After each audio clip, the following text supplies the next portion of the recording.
homeopathic medicine or Ayurvedic medicine? What will be better for my child? My child does hand clapping a lot. I don't know what to do. My child produces humming sounds. I don't know how to help him. If you have similar questions like this, watch the complete video. इस video में हमने इन questions के answer किए हैं जो बहुत सारे parents के कॉमन क्वेश्चन हैं. So don't miss out on this video and we will see you on the other side.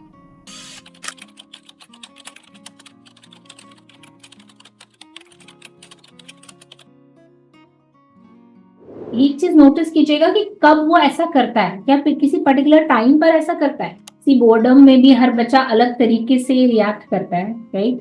Some children just enjoy not doing anything. Some children क्योंकि उन्हें पता नहीं कि फंक्शनली हाथों को कैसे यूज करना है, तो उस केस में बच्चे अलग अलग चीजें जिनसे उन्हें अच्छा लगता है वो करने लगते हैं, राइट. उस स्टेज में हम उसे मना करने की जगह रादर हम उसको रीडायरेक्ट कर सकते हैं किसी और एक्टिविटी में, राइट. जैसे उस टाइम पर अगर वो हाथों को यूज कर रहा है स्क्रैच करने के लिए ऐसे आंखें, तो उसको रादर आप क्ले दे दीजिए. थेरापूटी क्ले होती है, क्रिएटिवली यूज कर रहा है क्ले को रोल करने में, क्ले से बॉल बनाने में. जब आप ऐसे देखें कि वो हाथों को ऐसे यूज कर रहा है तो हमें सिंपल क्या करना है, रिप्लेस करना है उसको. अगर उसकी स्क्रैचिंग की नीड है तो एक प्लेन व्हाइट बोर्ड लेकर उसके ऊपर ना टेप चिपका दिए थोड़ा थोड़ा, एंड नाउ उसको प्रैक्टिस करवाइए कि उसको स्क्रैच करना है, उसको टेप को निकालना है वहां से. जो आप माउथिंग की बात कर रहे हैं जिसमें टंग को रोल करके वो दांतों के बीच में चबाता है, maybe he is trying to seek some texture between his teeth. So chewing necklaces मिल जाएंगे आपको, या फिर कोकोनट या कुकम्बर, इस तरह की चीज दीजिए जिससे वो जब खाली बैठा है ना एक कटोरी में करके आपने साथ में रख दी, कोई ऐसी हार्ड चीज जिसको चबा सके. तो कोकोनट, ड्राइड कोकोनट की स्लाइस ले लीजिए, वो चबाने को दे दीजिए. तो उसका ये एक सेंसरी इशू भी हो सकता है कि बच्चे का स्क्रैचिंग का नीड है, ठीक है. तो हाथों पे उंगलियों पर थोड़ा सा प्रेशर, उस टाइम आपने हल्का सा प्रेशर दे दिया, राइट. थेरापूटिक क्ले बहुत अच्छा काम करती है प्रेशर की नीड को फुलफिल करने में फिंगर्स में, राइट. तो उसकी स्ट्रेंथ होती है थेरापूटिक की, उससे अच्छी फिंगर एक्सरसाइज होती है. तो आप उसमें उसकी सेंसरी नीड्स भी फुलफिल हो जाएंगी और उसको मजा भी आएगा.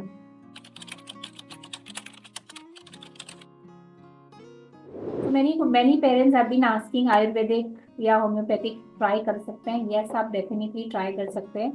They will support your child in different ways. तो आयुर्वेदिक मोस्टली आपका गट फीलिंग पर ही काम करता है.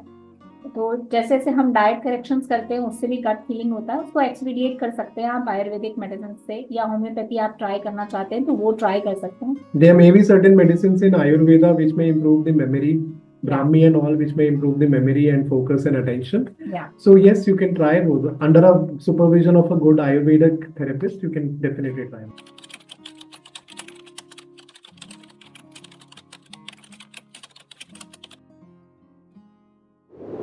पहले तो परेशान नहीं होना है, राइट. तो आपने एक तो ये अच्छी चीज है कि आपने नोटिस किया कि वो ये कब करता है.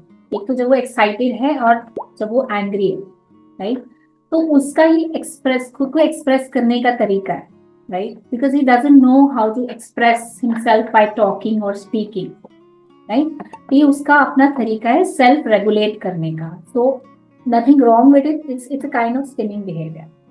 तो हैंड क्लैपिंग के लिए बहुत सिंपल चीजें आप कर सकते हैं. तो हम 2-वे अप्रोच में इस पे काम कर सकते हैं, राइट. एक तो हैंड क्लैपिंग करके मजा आ रहा है, तो हैंड क्लैपिंग से क्योंकि क्या होता है कि रिस्ट पर प्रेशर मिल रहा होता है ऐसे करने से, राइट. तो which our child might be liking it. तो एक तो हम कुछ सिंपल एक्सरसाइजेस हैं like hands under your buttocks. आपने सिंपल एक एक्सरसाइज बना दी, ओके 30 सेकेंड्स लेट्स, तो गेम बना दिया, hands under our buttocks, count till 30. तो ऐसे करके दिन में 3-4 बार हम प्रैक्टिस कर रहे हैं hands under buttocks, simple exercise. इसके अलावा और सिंपल एक्सरसाइजेस होती है, वॉल पुशअप्स कर रहे हैं, इसमें भी रिस्ट पर प्रेशर मिल रहा है, राइट. क्लैपिंग का वीडियो बनाया है हमने, उसमें सिंपल एक्सरसाइजेस एक्सप्लेन किया हुआ है, वो आप कर सकते हैं. That is one approach. Another approach जो पैरेलली आप यूज कर सकते हैं वो है बिहेवियर मॉडिफिकेशन. उस केस में तो हम एक्सप्लेन कर रहे हैं थ्रू विजुअल स्केड्यूल्स कि we don't flap our hands, right. Rather, when we are excited, we express our excitement through smiley बना दिया आपने, right. तो visual cards दे दिया उसको कि when he is excited, rather than doing this, he will do this. तो आपको visual card दे दिया that he is happy. He'll point out that he is happy, or he'll point out that he is angry, right. तो आपने उसको express करने का एक तरीका दे दिया। अगर वो अभी बात नहीं कर पा रहा है, एक्सप्रेस नहीं कर पा रहा है, तो आपने विजुअल स्केड्यूल, विजुअल क्लूज दे दिए उसको एक्सप्रेस करने के, एंड राइट? इसको सिखाने का एक बहुत सिंपल सा तरीका बताता हूँ। Like let's say role modelling कर रहा है, you are when you seem to be very excited and you are doing hand clapping, and then sudden comes to you and he says, okay, are you दो flash cards लेके आए, are you angry or you are excited, right? You said I'm angry. You can do that easily. So now rather than hand clapping, when I am excited and I am angry, I can rather communicate using these visual cards. So that is behavior modification technique through modeling. हमने वहां पे role model करके दिखा दिया सामने कि अच्छा ऐसे कर सकता है. This can be used in multiple other ways. Book लगी है, ओके ठीक है, फूड का एक कार्ड है वो दिया, एंड देन यू धीरे धीरे करके you start prompting him to speak that out. That's the first word, क्योंकि नीड कम्युनिकेट नहीं हो रही ना, वो तो पहला है. पहले नीड कम्युनिकेट हो गया, उसके बाद फिर हम स्पीच पे धीरे धीरे आ गए, सेंटेंसेस पे फिर धीरे धीरे आए, but that's the first step. Role modelling कर सकते हैं इसके.